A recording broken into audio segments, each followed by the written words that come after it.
Bonjour, bienvenue dans cette émission où nous sommes ici en présence de Monsieur Léonce Bombadji. Monsieur Léonce Bombadji, bonjour.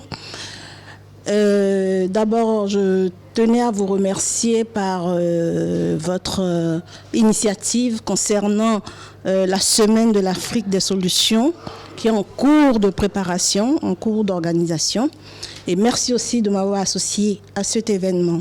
Monsieur Bombadji, parlez-nous un peu de cette initiative que vous avez prise, et une initiative d'une grande envergure, et je vois que vous êtes à fond déjà dans la préparation de ce projet.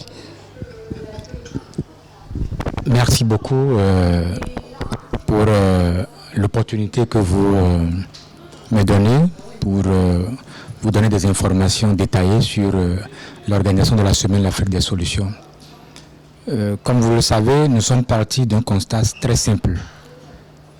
Un constat que nous, Africains, nous avons l'habitude de le faire au quotidien, qui est que la plupart des grands événements qu'on organise en Afrique ou en dehors de l'Afrique et qui concernent l'Afrique ne parlent que des problèmes, ne parlent que des sujets problématiques pour la plupart du temps.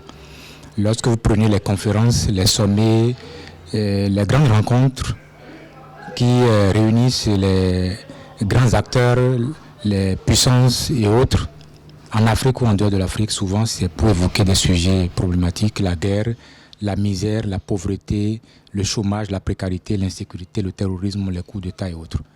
Et donc il y a une image négative qui est collée à l'Afrique.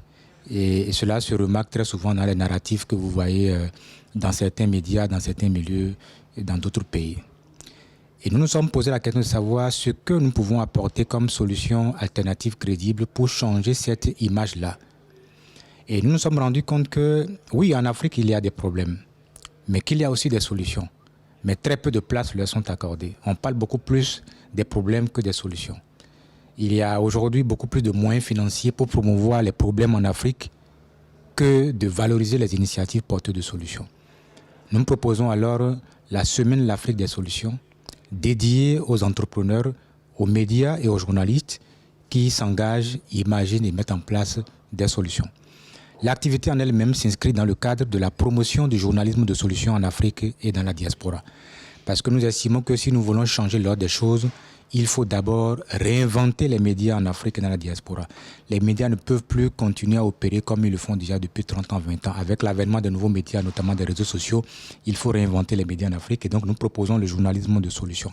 Cela va permettre d'accompagner les entrepreneurs en Afrique et dans la diaspora, puisque aujourd'hui, il y a des Africains, des femmes et des hommes qui fabriquent des drones agricoles, qui fabriquent des ordinateurs portables, qui fabriquent des lunettes et des montres connectées, qui fabriquent des applications mobiles, qui fabriquent pas mal de solutions qui apportent des réponses concrètes et concluantes à des problématiques sociales, sociétales, environnementales, sanitaires, éducatives et autres.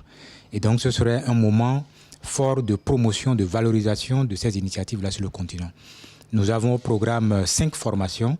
Il y a notamment 2 qui concernent les journalistes, donc le journalisme de solutions. Une autre formation qui concerne les entrepreneurs, qui porte sur l'entrepreneuriat innovant, social et durable et les solutions juridiques et sociales. Il y en a 5 au total. Nous avons 23 conférences de très haut niveau qui porteront totalement sur des thématiques constructives.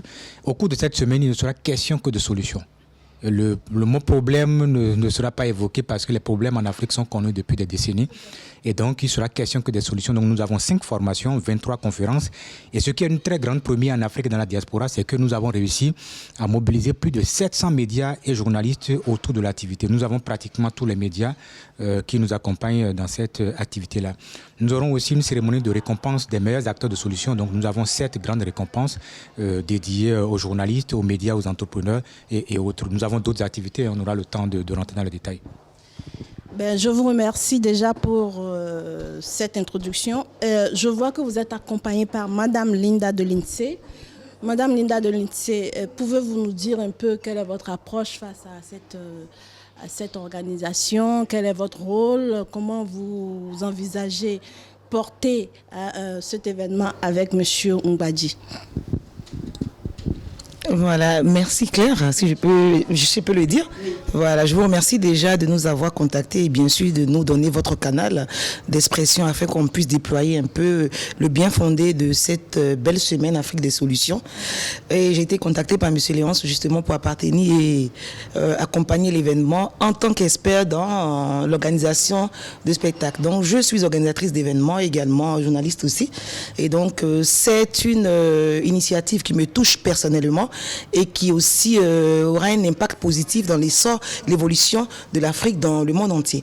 Voilà, il faut qu'à partir d'aujourd'hui, à partir de l'Afrique des solutions, les Africains, si je peux dire ça, sachent qu'il y a un tremplin pour pouvoir s'exprimer positivement. Comme il a dit, il faut que les choses changent. Il faut que les choses changent. Il a dit également qu'en Afrique, c'est vrai, il y a des problèmes, mais il y a aussi des solutions. C'est une belle phrase qui me permet de dire simplement qu'il faut donner de la possibilité, la lumière, une visibilité à toutes ces personnes créatrices, à tous ces entrepreneurs-là qui sont dans l'ombre. Ce sera l'occasion aujourd'hui pour nous de prouver qu'en Afrique, il y a aussi des solutions.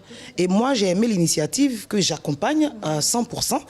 Parce que de mon expertise d'organisatrice de spectacle, je voudrais simplement que cet événement se passe très bien, c'est la première édition, et qu'on puisse avoir d'autres événements dans le monde entier. C'est vrai que l'élan vient de la diaspora, mais en même temps, ce n'est pas seulement pour les entrepreneurs de la diaspora, c'est pour toute l'Afrique. C'est ce que je peux dire pour le moment. Je vous remercie. Voilà. Monsieur Ongbadi, je vois que quand même c'est un grand événement de grande envergure. Pour ma part, je voudrais vous demander comment comptez-vous relever ce défi, parce que pour organiser un événement de cette envergure, ça nécessite quand même une bonne organisation sur le plan logistique, aussi même la sécurité des participants. Il y aura quand même beaucoup de participants. Sur qui comptez-vous pour mener à bien cet événement? Merci. Nous attendons 1500 personnes en présentiel et toucher 1 million de personnes en ligne. Et donc, c'est une très grande première, ce que nous organisons. Nous comptons d'abord sur nous-mêmes parce que nous avons foi en l'avenir de l'Afrique et nous allons continuer à nous donner à fond pour pouvoir relever ce grand défi-là. Le plus important, et c'est un appel que nous lançons en direction de tous les acteurs de solutions, dans la diaspora, au niveau de toutes les communautés africaines et même les amis d'Afrique, parce qu'il y a des gens qui adorent l'Afrique et qui aiment l'Afrique et qui lui apportent ce qu'ils peuvent pour contribuer à son développement humain durable. Et donc tous ces Africains, tous ces amis de l'Afrique nous rejoignent pour qu'ensemble nous puissions bâtir et renforcer l'Afrique des solutions. Merci. Je voudrais vous demander tout simplement, voilà, si vous me permettez d'aborder un peu votre parcours depuis votre Bénin natal jusqu'ici. D'où puisez-vous cette force, parce que quand même, c'est comme si vous envisagez de soulever des montagnes à travers cet événement. Je voudrais savoir comment vous faites, qu'est-ce qui vous inspire, qu'est-ce qui vous rend si téméraire, et voilà, en quelques mots. Ma vie, j'ai 38 ans aujourd'hui et ma vie, elle est faite constamment de défis. Et j'aime relever les grands défis, j'aime pas les petits défis. J'aime relever les grands défis. Et donc, c'est inné en moi. J'aime créer, j'aime innover, j'aime apprendre. J'aime tout ce qui est beau. J'aime apporter du nouveau dans tout ce qui se fait. J'aime pas faire comme tout le monde. Et donc, aujourd'hui, je suis entouré de personnes, des femmes et des hommes aussi, qui partagent cette vision-là. Et donc, aujourd'hui, ce n'est plus un projet de Léonce Ongbadi, c'est un projet africain. Et donc, nous devons tous nous mettre ensemble pour le relever. Je n'ai pas un secret particulier, si ce n'est pas ma résilience, ma détermination et l'envie de tout donner à l'Afrique pour qu'enfin nous puissions bâtir une Afrique nouvelle, celle de l'innovation et celle durable. Alors, laissez-moi vous dire que je suis particulièrement fière de vous. Et je vous promets d'être à vos côtés. Et puis, si certaines personnes vivant dans l'hexagone de la diaspora ont envie de se joindre à ce projet, nous mettrons les contacts au bas de l'émission de cette vidéo et vous pouvez contacter M. Mbadji. Et voilà, si vous faites partie de la diaspora et que vous avez à cœur aussi de faire porter un projet, n'hésitez pas. Monsieur Mbadji, un dernier mot pour les personnes qui ont envie de faire comme vous, qui ont envie de croire aussi et de porter des projets. Qu'est-ce que vous avez à leur dire? Merci. Avant de répondre à cette question, je voudrais faire une petite précision par rapport aux activités au programme pour dire que nous avons aussi des expositions, des solutions africaines, parce que si nous parlons de solutions, peut-être qu'il y en a qui n'y croient pas, il faut pouvoir les exposer pour qu'ils puissent voir que vraiment l'Afrique, ça bouge là-bas. Et nous aurons aussi à élever au rang d'ambassadeurs de solutions sans personnalité publique pour qu'ils puissent contribuer constamment à la promotion, à la valorisation des initiatives porteuses de solutions en Afrique et dans la diaspora. Il y a d'autres activités. Pour répondre à votre question, si j'ai un conseil à donner aux jeunes, il faut qu'ils croient en eux-mêmes et qu'ils se fixent des objectifs clairs et précis et qu'ils se donnent les moyens pour pouvoir les réaliser, qu'ils comptent sur eux et eux-mêmes, qu'ils ne comptent sur personne. Les jeunes Africains doivent compter sur eux-mêmes, doivent cultiver l'amour, la solidarité, l'entraide et pour bâtir ensemble l'Afrique d'aujourd'hui et l'Afrique de demain.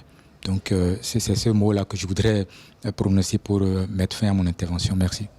Je vous remercie. Vous êtes auteur de plusieurs ouvrages, et notamment ces 3 derniers, Résistons, de Cotonou à Paris et La noblesse du lion, qui est apparu aux éditions Fauve. Je vous remercie beaucoup. N'hésitez pas à vous en procurer. Et puis voilà, vous ne serez pas déçus. Merci à vous. Merci à tous mes abonnés de mon émission Impact Diaspo Afrique. Je vous reviens très très vite. À bientôt. Ciao.